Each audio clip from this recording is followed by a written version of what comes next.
Jacksonville. The child was born but couldn't sit still.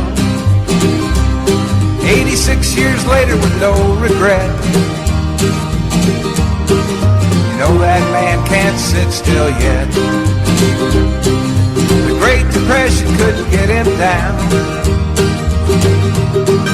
He worked for his dad's store in town, collecting money in small amounts for poor whites and blacks in their furniture accounts. Stetson Kennedy wants us all to be free.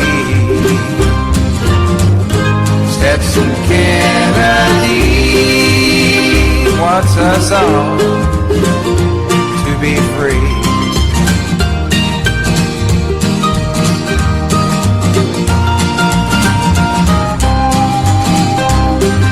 As he'd collect, he'd talk to folks. He'd hear legends, tales, songs, and jokes. Now this fine treasure he'd record and write. He was colorblind, didn't see black and white. Writer's project for the WPA. With Zora Neale Hurston, he earned his pay. Crackers and blacks, they talked for hours. It was a barefooted history of this land of flowers. The week that was on the 10th of March 2018 from WBRN Radio and on the Boston Red Network. We roll along here. We'll start out with Uncle Carl Rowe. We have him every week, almost every week when he's writing. He's writing in the Wall Street Journal on the 8th of March on the Texas primary. And then we'll go to steel. Steel workers. We'll cover that from a number of angles. There's a nice article in Reuters. And also Dana Milback, the Washington Post writer, started covering steel back in the 90s. We've been around steel since the 70s. I remember going to a meeting in Pittsburgh of progressive steel workers and political activists, leftists, go back a long time with the steel workers. In fact, did some organizing for the steel workers once. So we know a little bit about steel. We'll be talking about steel, and we'll go to back to Reuters and the new bill in the state of Florida signed by the governor, Scott. And you can understand the pressure Scott is under there. Scott, an advocate of the NRA. They've done some cosmetic changes. We'll talk about those, and then we'll go to the Sentinel out of Orlando. We used the Sentinel many, many times during the Trayvon Martin case. You remember Trayvon Martin was an African-American, teenager murdered in Florida, in Stanford, Florida. Stanford, Florida has a very interesting history. They had some spring training there, and they are so notorious that Jackie Robinson could not get a place at the inn, a room at the inn, a flat, or whatever you want to call it. So Jackie had to find some African-American family so that he literally would have a place to, quote-unquote, stay, as we say in the community. So that is sort of the history of that area. Orlando, of course, being Disney and their various enterprises and much more. So Florida is changing, and Scott knows that it's changing. Thus, he signed this bill moving the age up, but people could purchase so-called long rifles. That is, the AR-15 is included on that and many other things. That's how Mr. Cruz was able to get his rifle. He was 19 years old. Or if you're 18, you can get a long rifle, and of course you get magazines, etc. So this bill is there. The NRA is suing. We'll look at that also, and of course we'll have sports on Sunday. They'll have the a selection for the brackets, March Madness. We always cover that. Always like the March Madness. Like to watch as many of the games as is possible. Of course, we have spring training on the baseball side going on. So a lot of sports coming up next week. We always start out with, 64, 60, whatever teams, and they start to dwindle down in a hurry in the first week, and then the second week, and we get into the finals very quickly of college basketball. Now, college basketball, of course, is separated or segregated according to men's basketball. We're talking primarily about that. And we also had the women. We cover the women somewhat as time permits. Anyway, nonetheless, let's go to Uncle Carl. On the Texas primary, if we have time, on some of our outlets, we'll put a link to the production we did on the Texas primary that we talked about Texas. But now let's go to Uncle Carl. Uncle Carl, the title of his article here is Democrats Sing the Texas Blues. Well, I'm not so certain if they're singing the Texas Blues. I was talking to my oncologist about this, about the prospects of Democratic surges. He's from Salt Lake, that's in Utah. Anyway, nonetheless, you have to take some of the prognostications with a grain of salt, period. Let me start this out. The Texas, the Tuesday primaries that were supposed to show a rising Democrat enthusiasm. It did, in fact, do that. In the words of National Public Radio's Jessica Taylor, don't know Jessica Taylor, following reports that more Democrats were participating earlier voting than Republicans in the state. 15 of most populous counties. Such a sway in the bulwark red state could be even a more ominous sign for Republicans nationally. Well, it would be nationally, but you have to remember in Texas, Republicans now outnumber. It's a very large state, a lot of rural swath of Texas. Democrats are 2-1. The Republican Party in Texas has been entrenched for the last 20 plus years, and at the same time, the Democratic Party there has just been trying to hold on for dear life. Now, in the urban areas, and let me define some of those, better historically, Houston, for instance, the with its large African-American population and Latino population, Dallas, and to a certain extent over to Fort Worth. We go down to San Antonio, out to El Paso, where this Beto O'Rourke comes from. But it's a situation that is very developmental, as Paula Laxo says, and she's out of Dallas, Big D. It takes the time. You not only have Republicans there, but you have a culture of conservatism. Now, that goes back, and we'll have a special on Lyndon Johnson's Texas sometime this spring, I should say. But even Johnson talked about how conservative Texas was with its boom and burst economy. He's talking about oil. And some of the primaries that he ran in Texas. And, of course, he delivered civil rights, and he couldn't be elected in Texas today. But given that, and given Ralph Yarborough and some other people, there was a schism in the Texas party. That was the reason that Lyndon Johnson Lyndon Johnson did go to Texas, but John F. Kennedy went to Texas to try to iron over some of the big differences there in the party. Conley, the late Governor Conley, was the governor at the time. So Texas had offices, but the Texas Democrats were what is later called boll weevils. They were conservative Democrats for the most part. Now, there were some down in San Antonio. You had somebody named Henry Gomez that was head the banking committee, very progressive New Dealer there, and you had some others, some of the New Deal types. And that same thing would go for Jim Wright. And unfortunately, he was drummed out of office and he was the Speaker of the House of Representatives.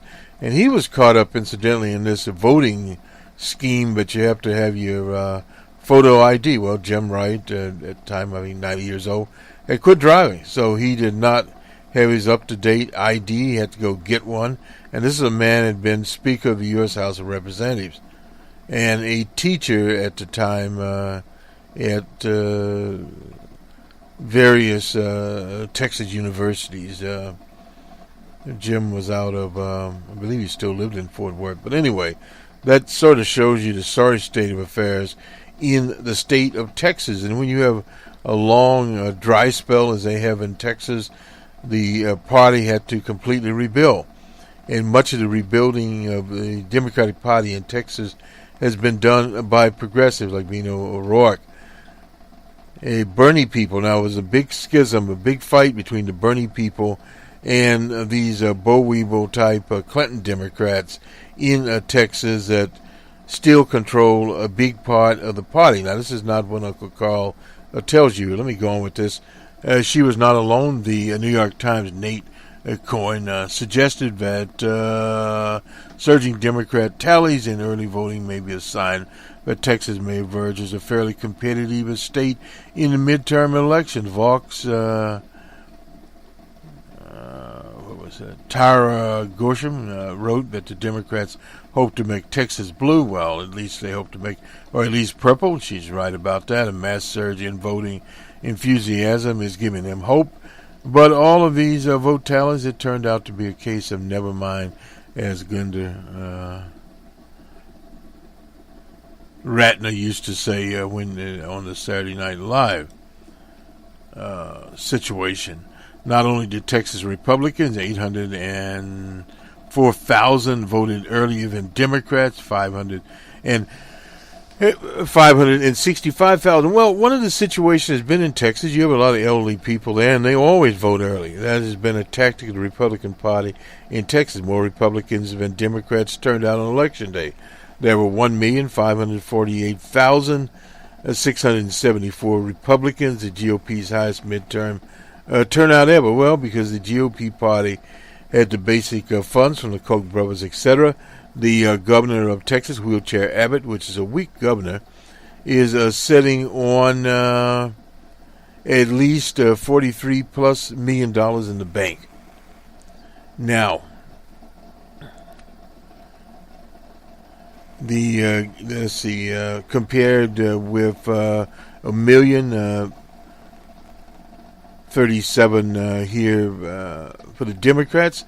That's basically, let's see, $506.5 million gap there in Texas. Then the margin in 2014-2010 primaries, roughly 783,000 and 804,000 respectively, but still comparatively healthy. Just as the media build-up about Democrats' early voting fell short, so did the party's highly taunted Senate hopeful, Robert F. Beto O'Rourke. National Democrats have hyped the telegenic El Paso congressman as a strong bet to upset Line Ted Cruz, otherwise known as Rafael Cruz. The senator's junior senator from Texas, O'Rourke, spent $4.2 million to win his primary with 62% of the vote, but he lost 103 of the state's 254 counties to Edwin Kimbrough, a retired postal worker who spent $785 and received 15% of the vote. Very good right there.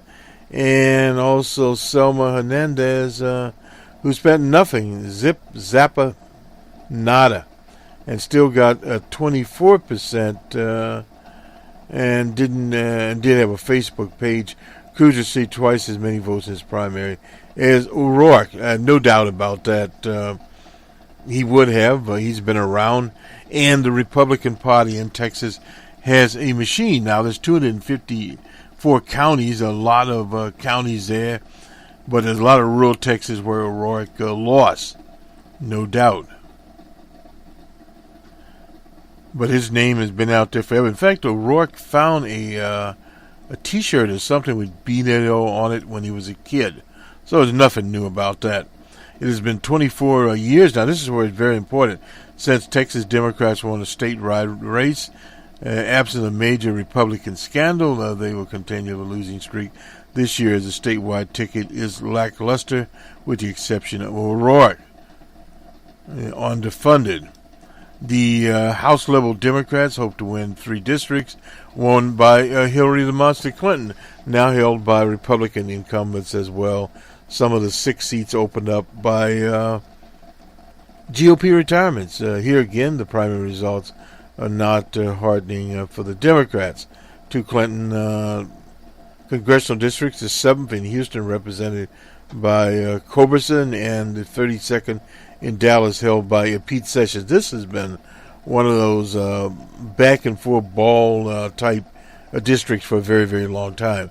More Republicans voted than Democrats, 38,000 Republicans to 33,000 Democrats. That was in the 7th, and 41,000 according to his figures here. That's much closer. Democrats in the 32nd. That's Sessions' district there.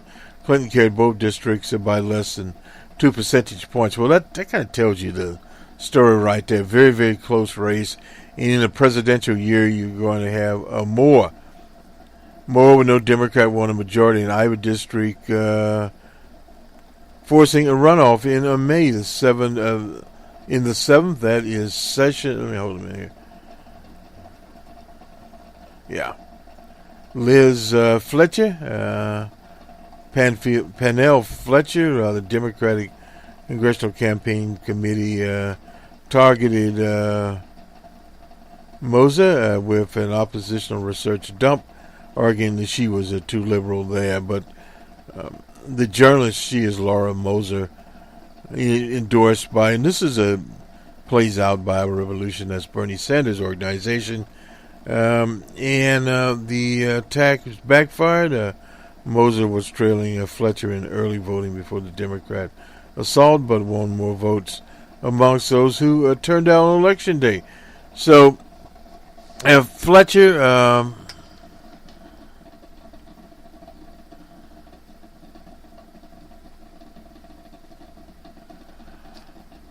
Moser was the candidate that actually turned out the votes. That'll be very interesting in that 7th district. Now, that would be the chance that, depending on the organizational situation, very close district there. We'll have to look back upon that one and see exactly how it turns out. Let me just look at very quickly here some of the polling we've had the last few days at Real Clear. We won't go into the Real Clear averages here. We'll just go into the raw polling, which we have here. And incidentally, there it will be in less than 2 months a summit between DJ Trump and the man that he labeled Rocket Man. Rocket Man got demoted to Little Rocket Man. The approval rating for DJ Trump, even at these outlier polls like Rasmussen, 44%. He was 46, so he's dropping there too. This is on Friday. On Thursday, he was at 46. He's now 44. He's up and down. The Marxist poll, that's upstate New York. ODJ is at 44. He's at 40 in the Reuters poll. Generic from Reuters, Democrats by 7. Rasmussen has the Democrats by 6. So somewhere in between. They're up on their generic ballot, which doesn't matter as much at this time. And on Tuesday we had a bunch of polls out. The Mamak poll had ODJ at 40%. The generic ballot favored Democrats by 9 points. Quinnipiac poll had old DJ at 38%, YouGov at 41%. You can see where this is basically going here. Quinnipiac had the Democrats up by 10, YouGov by 6, and so forth and so on. And Monday we had the Independent Business Daily poll at DJ Trump up at 7, and Gallup. I hadn't seen much of Gallup lately, but they had him at 39. They're the people that spend a lot of time on this. And in the state of Pennsylvania, that race, I think we talked about that, Ciccone and Lamb Lamb is ahead, and Emerson's a Republican polling agency, by 3 points. So in the moderate, a very, very close race against the Republican Scasconi. And Lamb, the young former prosecutor, former military type.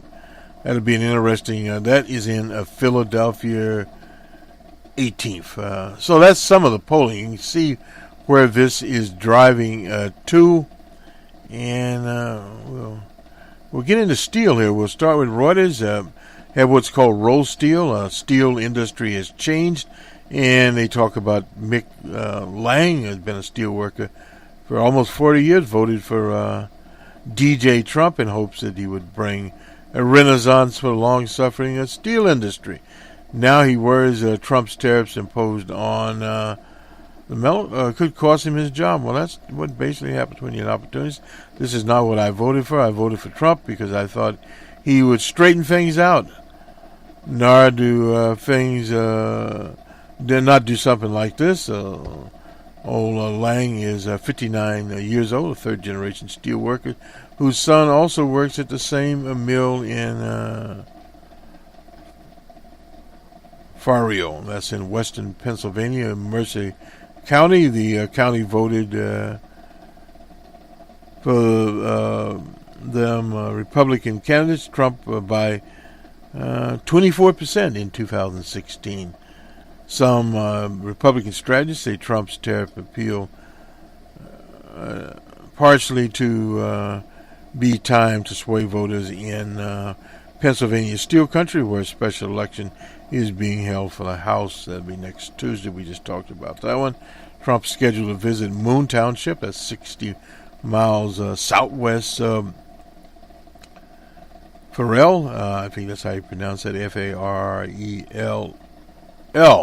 On Saturday to support the candidate there. Now, that's an area where you have U.S. Steel Corp, ex-steel holding companies, seen as a winners thanks to the president. They're a little different situations.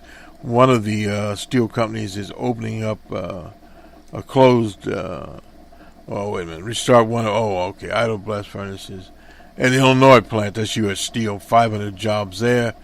And Lang is one of about 780 workers at the steel company here, Norbert anyway, a subsidiary which imports around 2 million tons of steel slabs annually from it's a Russian parent company. Oh, that's why. Okay. The slabs that the mill rolls into sheets of custom for customers, including a Caterpillar, Deere, Harley Davidson, Home Depot, is almost impossible to acquire from U.S. steel producers. Now, this is the situation there. Now, the chief executive officer there at this company, Mr. Miller, said the company's customers, if they refuse to pay the 25% higher price as a result of the tariff, the 1,200 workers could eventually lose their jobs. And one at Faro would be the first to go when suppliers of imported slab run out. Steel employs about 147,000 people in 2015. That's according to the Commerce Department's Bureau of Economic Analysis. Manufacturing that needs steel is about 6.5 million people each year. In the construction industry, 6.3. Miller said tariffs would also force to shelve plans. This is his company. For a $600 million investment in plants in Pennsylvania, Indiana, and around 400 of which was earmarked for upgrading antiquated equipment at the Farrell plant. So this is some of what happens on the flip side here. The area was America's steel hardline with mills dotting the landscape until the industry decline began in the 70s. That's when it actually started to go downhill. The blast furnaces were sold for scrap. Now, this tells you the hard situation. Instead of producing steel, it's a current crop of workers heat 25-ton imported steel slabs to glowing orange temperatures of 2,400 degrees Fahrenheit. That's 1,316 degrees Celsius. We'll go with Celsius here so the rest of the world will know what we're doing. Anyway, amidst a blast of steam, intense heat, dirt, noise, the mill's 600 union representative workers earn up to $27 an hour. We got a story here that some police officer earned $47,000 an hour, and he got fired for doing racist things. We'll get to him in a minute. This time it will be much worse. Ted Day, he's local president of Steel Workers Union, said the 1990 shutdowns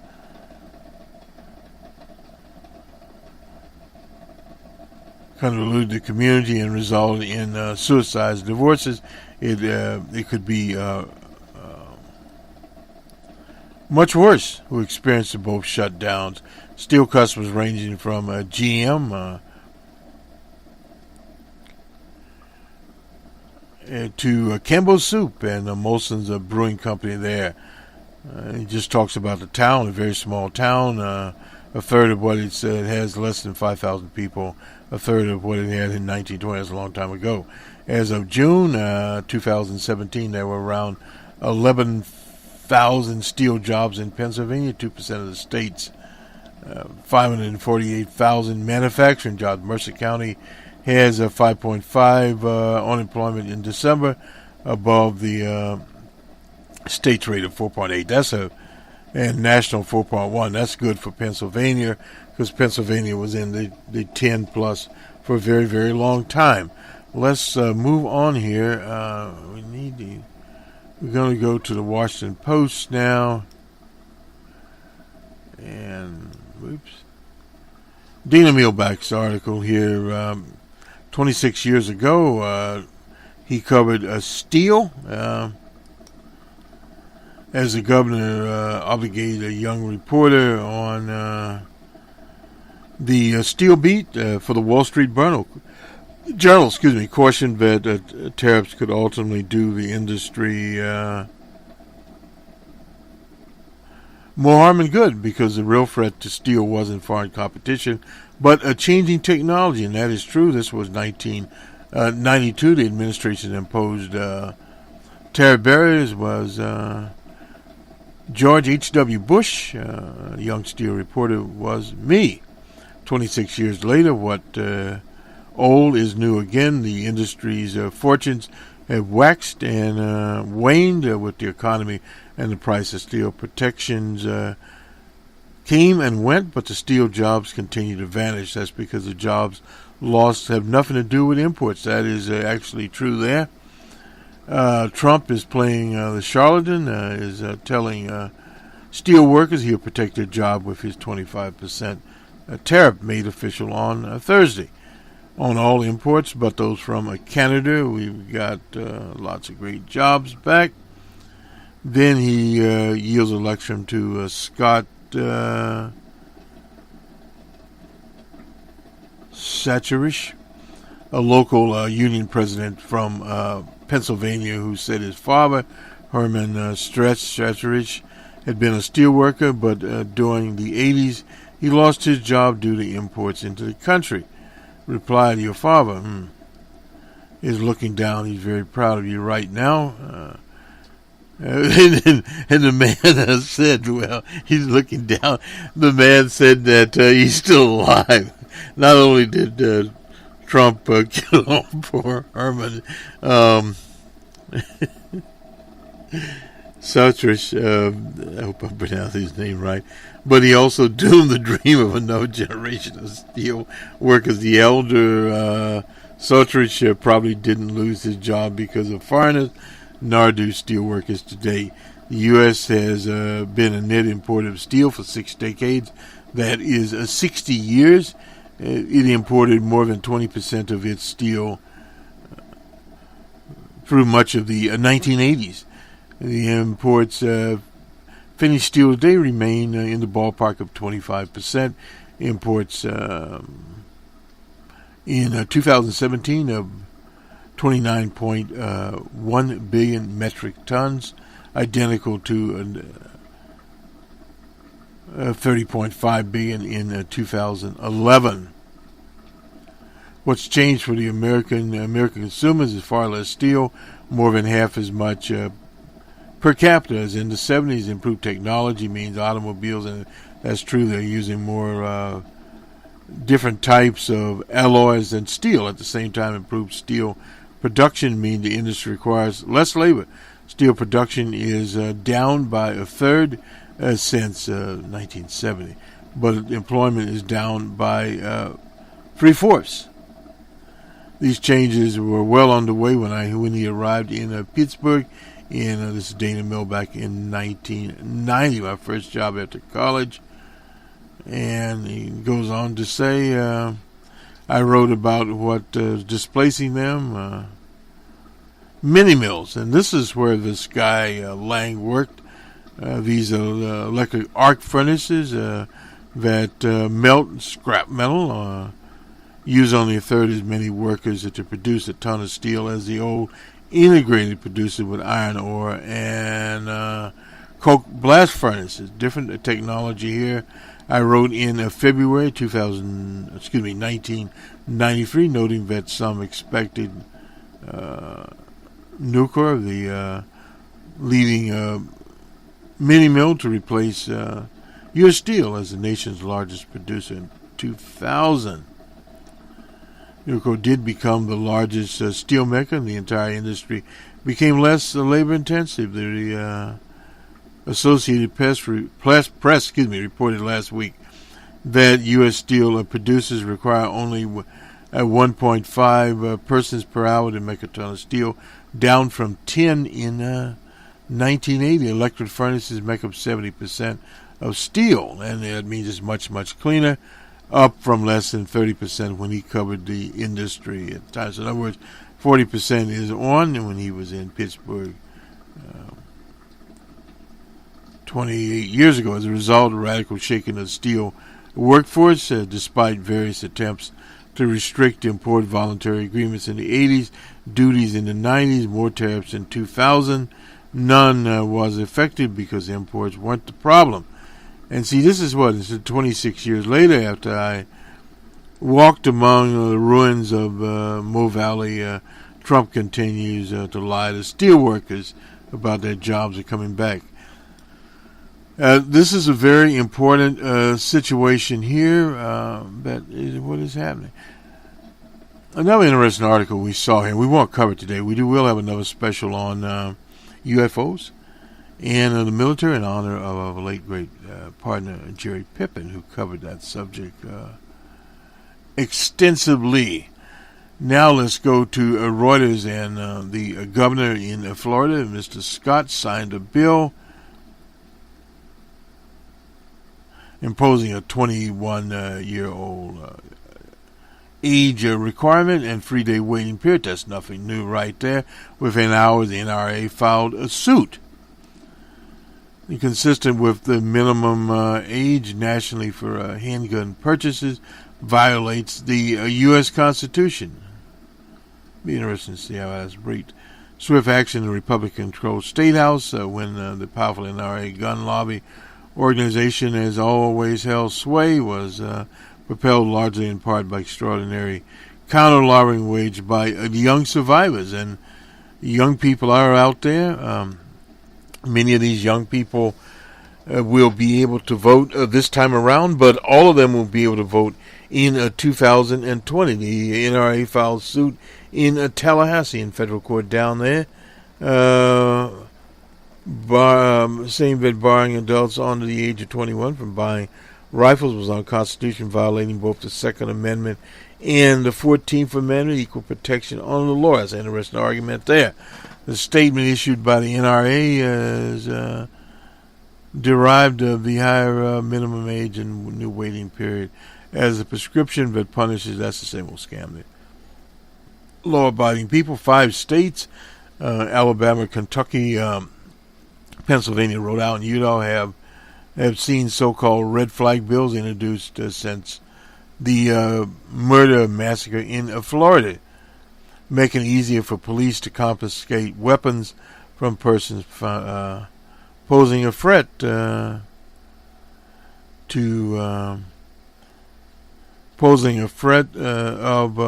violent behavior, like Mr. Cruz. According to Kristen Brown, she's co-president of the Brady campaign on gun violence. Such a provision was included in the Florida package. So things have changed since Stoneman Douglas High School. My daughter's a teacher, and I believe that teachers should teach. The governor said the bill left only non-teaching staff eligible to participate, such as administrators, guidance counselors, librarians, and coaches. Now, most teachers are excluded from volunteering for the program. A compromise there. Now, this is the bill's most controversial provision. Allowed school staff to be specifically trained and deputized to carry guns as campus guardians. So librarians can carry guns, the teachers cannot. And Cruz had a history of violence. Let me give you just one other thing while we're at Reuters here. A panel of three judges heard arguments on Friday in the latest attempt by Pennsylvania Republicans to block a court order and impose map voting districts could boost Democrats in Pennsylvania. Lawyers for Republicans requested an injunction to stop the implementation of the new map and instead grant the Republican-controlled state legislature 2 months to come up. State Supreme Court is issued, and usually this is the final ruling in a state, has issued a revised map. We are asking that the legislation be given a fair chance to legislature to come up with a solution. On a Republican proposal, the court would recognize the old district set for the current election on May 15. Pennsylvania holds primaries, which both parties pick candidates for the November general election. Lawyers for the Pennsylvania Democrats argued that state lawmakers were plaintiffs in the appeal and did not have legal standings there in Pennsylvania. So we'll be following this to see where it goes. Let's go to the Sentinel. We'll get back to the racist cop. Sign sweeping gun bill. This is a headline here in the Orlando Sentinel. The governor signed the sweeping changes to school safety and measure craft response to Marjorie Stoneman Douglas High School shooting. The NRA, we already talked about their challenge there. 17 people were killed and 17 injured. Families of the victims watched as Governor Scott signed it into law.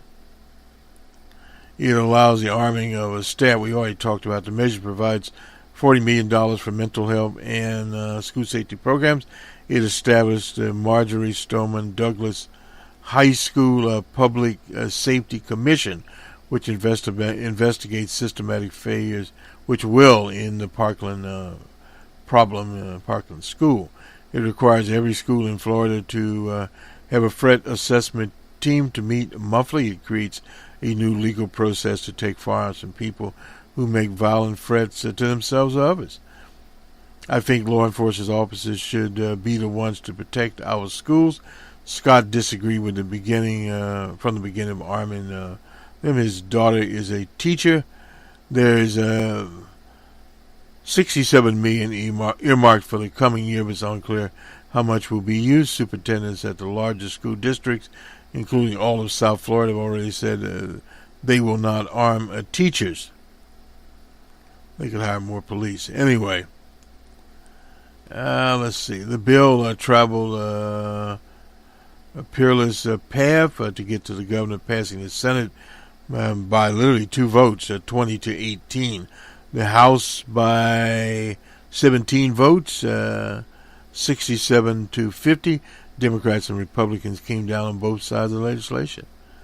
Some Democrats, especially African Americans, considered the plan to arm school step, a non-starter. Some conservative Republicans agree with the NRA's view that the bill violated the Second Amendment. The governor said Friday he and others have to compromise, acknowledging gun regulations went too far for some and not far enough for others. I know the debate on all these issues will continue, and that's healthy in our democracy. People are passionate in their beliefs, and they should be, but we should not insult or disparage each other. We should work together to make our schools safe for our kids. He said we have lots of work ahead in order to enact these reforms and make our schools safer. This is a time for all of us to come together, roll up our sleeves, and get it done. One more article here about some racist police officer in Boca Raton, Florida. The fellow's name was Jeffrey Coling. He's 40 years old, lost his job for using the N-word, he was a police sergeant on becoming an officer there. He had Latino jokes. He had all kinds of jokes. The city and the police service departments have set high standards for our law enforcement officers, and we work too hard to attain them. We have no tolerance for offensive and derogatory comments, including those of a racist nature. That's kind of interesting how they made that statement. You can make, I suppose, a police spokesman said, we have no offensive and derogatory comments. This Coling, Codling, had been around there since May of 2005. So he'd been there 13, almost 13 years. At the time of his termination, he earned, as opposed to a poor steel worker at $27 an hour, he was $47.88, as according to the Human Resources Department. The investigation was initiated by a fellow officer called Disher, who is an African American, and repeatedly called out calling on his racism. If you ever get accused of being a racist, I'd be the first person to stand up and support that person. Disher told Coling after Coling joked about relationship between an African American and a Jew doing a van ride from Miami to Boca Raton document show. Told his superior he called Coling a racist because of an ongoing blatant disrespect Coling showed him, as well as all African people, infuriated me. Among the actions that led to Coling's termination were two memos that he texted to fellow officers. One said, I used to think African people were just whites dipped in a chocolate. The other one said, what's black and never works? Decaffeinated coffee, you racist. Anyway, according to documents, Coling denied under oath during his investigation. He said, what's up, my N? I don't remember him saying that, but I'm going to say that I certainly did say that, because I would not say that. The sergeant questioning Coling asked again, okay, are you saying that you did say it? Correct, I did not say that. But another officer collaborated, Disher, I suppose, D-E-S-I-R, Disher's allegations against Coling's there, that Jeffrey Coling dropped the M-bomb in the van. He said the N-word. The Boca Raton police officer undergo training to end fair and impartial policing. The employment actions demonstrates the city's commitment to address any conduct that might undermine the confidence of the people we serve, and that's in the Orlando Sentinel. Let's do the sports now. A lot of sports, as we earlier stated. The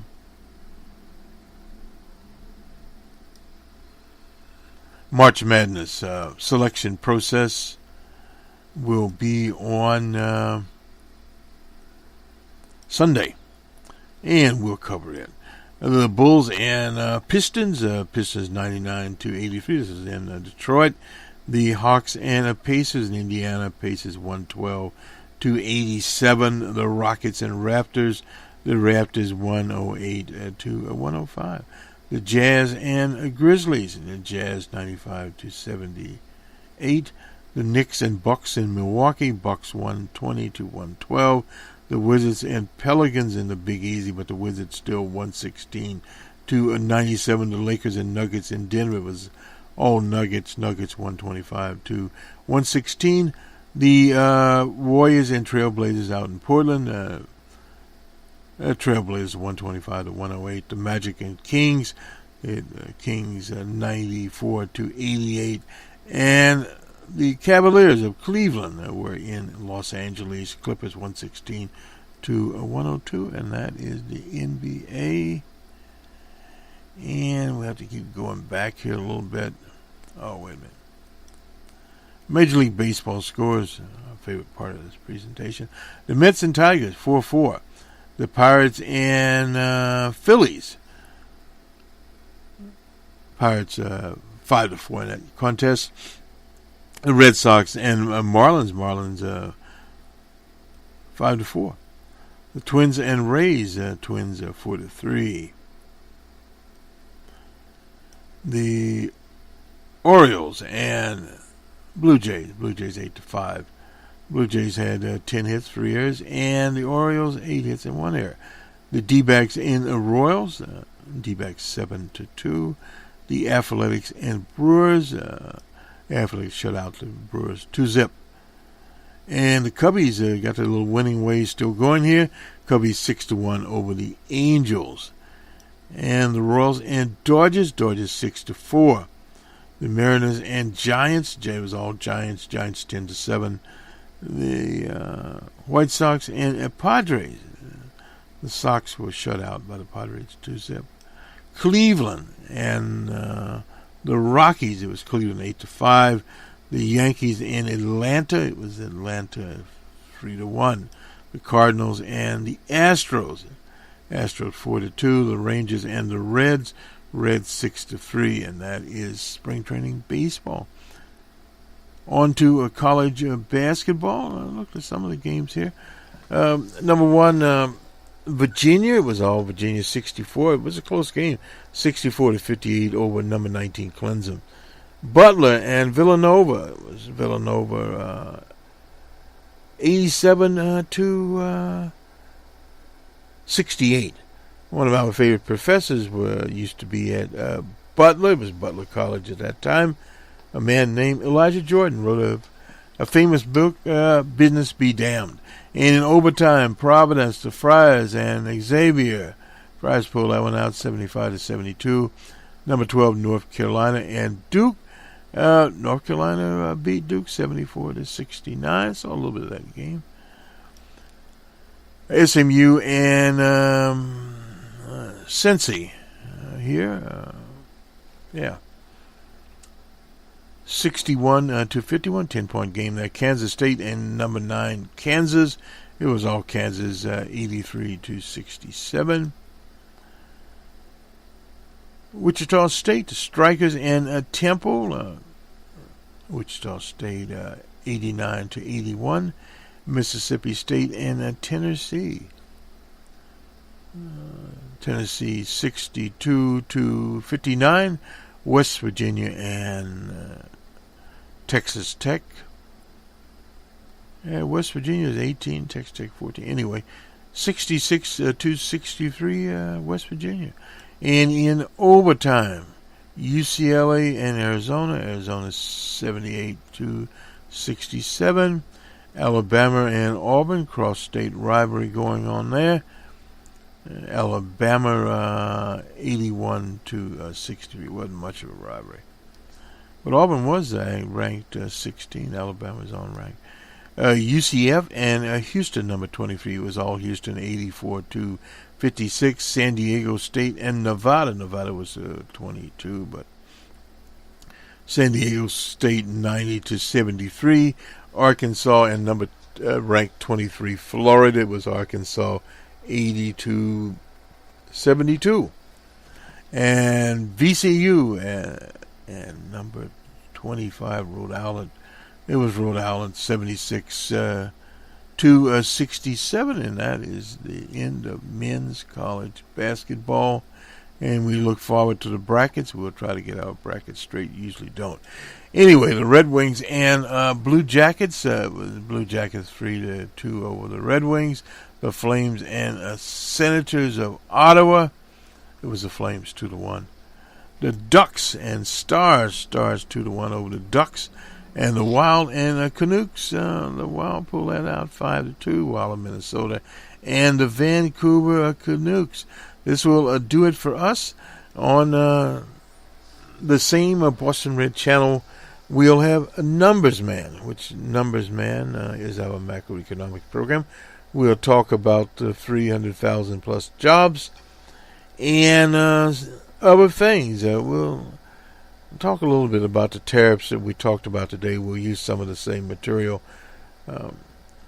and some new material also about these tariffs.